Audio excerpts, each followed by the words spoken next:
Hey you guys, it's Peter, and welcome to my channel, Peter Likes Books. I'm awfully silly today, and I don't know why. Alright, you guys. It's time for a February book haul. Should we do the audiobooks first? Okay, let's just do the audiobooks first. So, well, let me tell you, I don't, I had said that I was trying not to buy books, but I've received a couple books. And then I bought some books on Audible, and I got a gift on Audible, and then I was at this fundraiser for shelter dogs. If you guys want to see more about my life and me going to events like that, then follow my daily vlog. It's listed below. It's called Peter Vlogs. Why not? It's free. And I'm vlogging every day for the year of 2017. I'm having so much fun with it. I really am. But anyway, let me tell you the audiobook. Well, the first one I already know. So I'm going to do a full review on this book, but I bought, and I oh my God, there's a squirrel right there. Hey, squirrel. What's up? Gray squirrel, wish your bushy tail. Gray squirrel, wish your bushy tail. Hold a nut between your toes. Do you remember that song? My mother used to sing that to me when I was a little kid. Anyway, I told you I'm awfully silly today. Oh, you silly little thing. So I bought, okay, here are some of the books that I bought. I bought The Nix by Nathan Hill, and it's actually 21 hours and 50 minutes.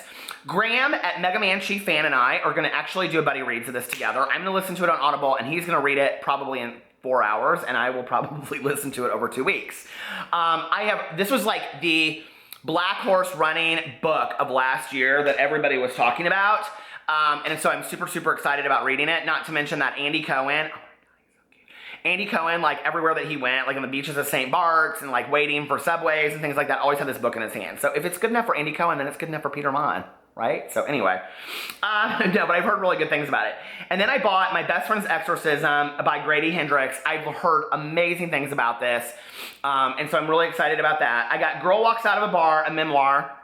Several of my friends in sobriety told me that this is the next best alcoholic memoir, so I'm super excited about reading that. It's by Lisa Smith. Did I say that already? I don't know. And then I got The Most Dangerous Place on Earth by Lindsay Lee Johnson. I may have mentioned this in my past haul, so let me tell you what I'm doing.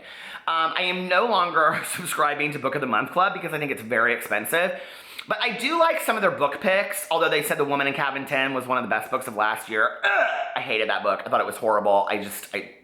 That book is what marketing in the book community is all about, and I think it's bullshit. There are great books out there that never get known because they have no huge publisher and no huge PR, and it's really sad. But then that BS book got all that attention, and I just don't understand it whatsoever. So anyway, but I go through their books every month, and I look and see what their book choices are, and then because they do actually have some books that are really new and really interesting out there.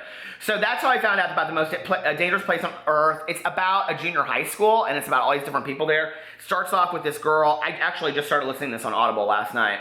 And then I was gifted The Spy, a novel by Paolo Coelho. He's the one that wrote The Alchemist. You guys, I've never read The Alchemist. I know. Everybody tells me to read it, and I can't pronounce his name, so I apologize. But I'm super excited about reading that as well. It's 3 hours and 50 minutes. It's really short. It's the next one I'm going to listen to. And shoot, she's on my other Twitter, and I can't remember what her name is, and she tweets me all the time. So when I review it, I'll talk all about who gave it to me as a gift. But that's so sweet. And I didn't even know that you could gift people Audible. And I have all of my friends listen to Audible, but they don't buy physical books. So it's a really easy way for me to start gifting people. Because, I love Audible. Audible. They should sponsor me. But anyway, they will never. I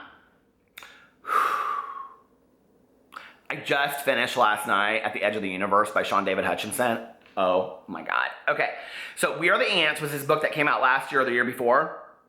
One of my favorite books I read last year. It was absolutely incredible.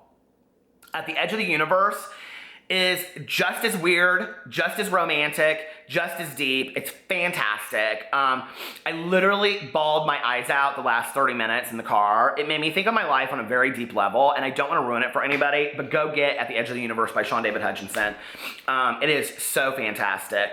And what it's about is it's about this guy in high school, and like his boyfriend goes missing, but nobody remembers him. He's the only one that remembers his boyfriend, Tommy.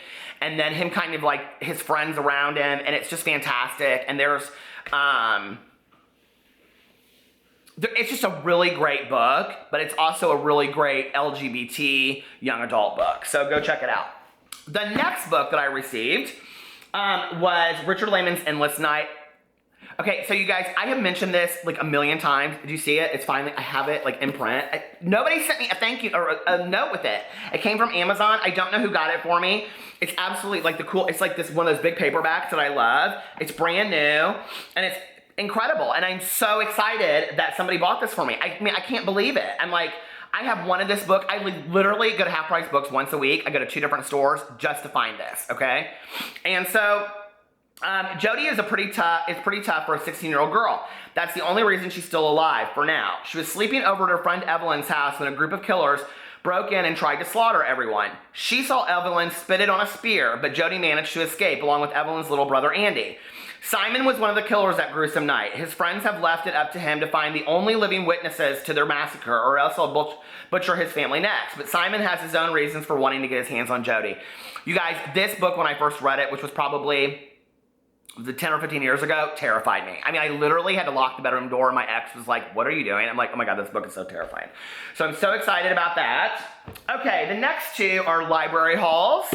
And I've actually mentioned them on here before, and so I just got them again, and one is One Man Guy by Michael Barakiva. I'm trying to only take out like 1 or 2 books at a time, so I got this one. It's a real short read. I'm gonna try to get it done this time. And then the next one is The Fixer by Jennifer Barnes. I wanted to read this book for like almost a year. Well, I haven't had my booktube channel for a year, but like 6 months, because Brandon, the book addict, talks about it, and he talked about it and said it was like one of his favorite books of the year. And so like I wanted to read this forever, and like I finally was just like, I had taken it out at the library before and then never read it. So this time, I hope I can get it done. Okay, now, if you watch my Muse box and openings, I'm not going to get into what this book is about because I already read it in my other channel, but I got, in my Muse box, A Word for Love by Emily Robbins. It's brand new. It just came out in 2017. It's a gorgeous cover, isn't it? I love it. For a second, I was like, this is kind of like evening gown in a pageant. The cover is like evening gown in a pageant, right? Maybe I'll do a whole video just on gorgeous covers. That would be like a kind of a good video, don't you think? And then like rate them, like we're at a beauty pageant for books. Okay.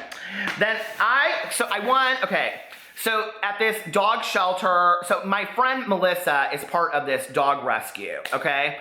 For dogs that like typically have something that's wrong with them, like, if you watch my video, like it shows this dog in there that can only use his 2 front legs and things like that. And so anyway, she's real dedicated to it. So we went to this brunch-in for it, and there was like a silent auction and all this kind of stuff. But there were these bags that you could buy, and they were $25 a bag, and you might open them and just get some candy. And so then you basically donated $25, or you might get lucky and get a gift card. Now, my husband was lucky enough to get a $100 gift card, Visa. I got a $50 gift card to Half Price Books. Like, how perfect is that, right? So I went right up to Half Price Books. I mean, I literally dropped Alex off, and then I came home, and I was like, I'm going to Half Price Books, and I'm spending every bit of this. Oh my God, I don't have the other thing. So $6 of it, I purchased The Outsiders, the movie, because I can't find it anywhere. And last year, I read The Outsiders by S.E. Hinton, and I loved it. And I've never seen the movie, so I was like, I'm just going to buy it at Half Price Books. But, so I bought that, and then these are the other books I purchased, and I'm taking them out of the bag right as we speak.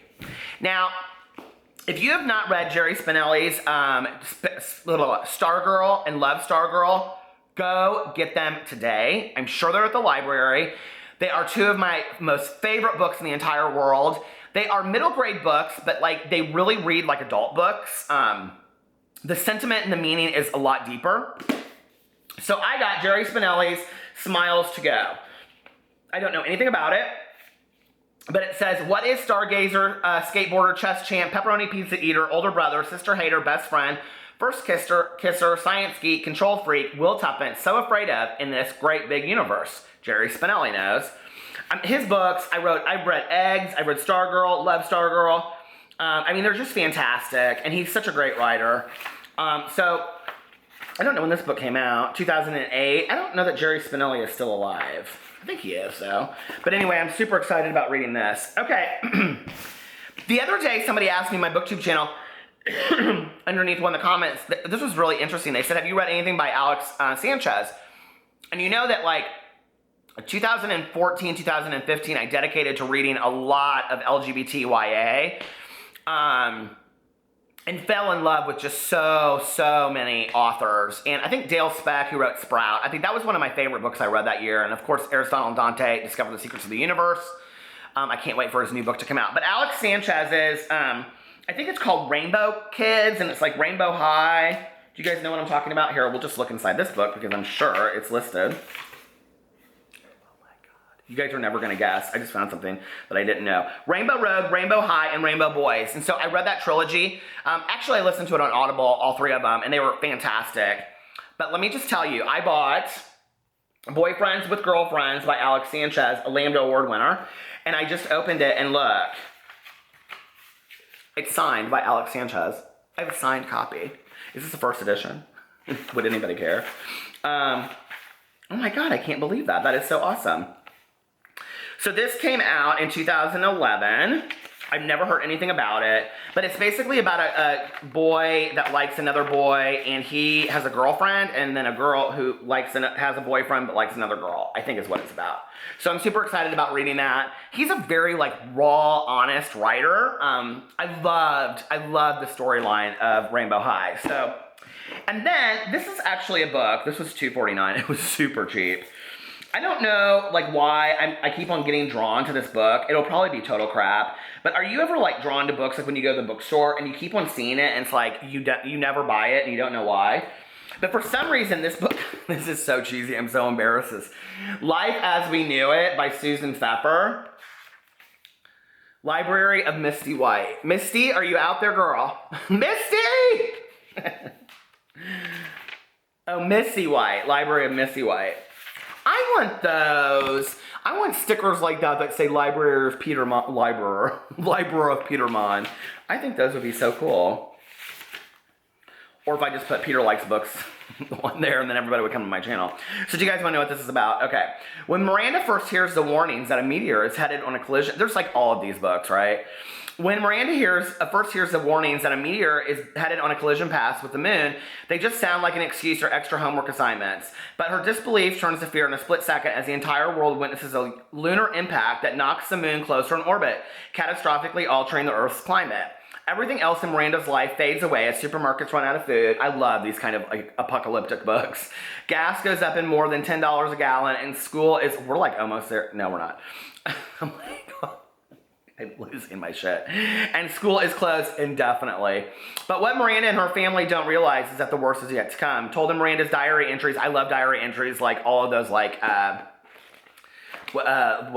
Lucy in the Sky with Diamonds, and I know my first name is whatever. What was that one about? Anyway, it doesn't matter. But they're all by Anonymous.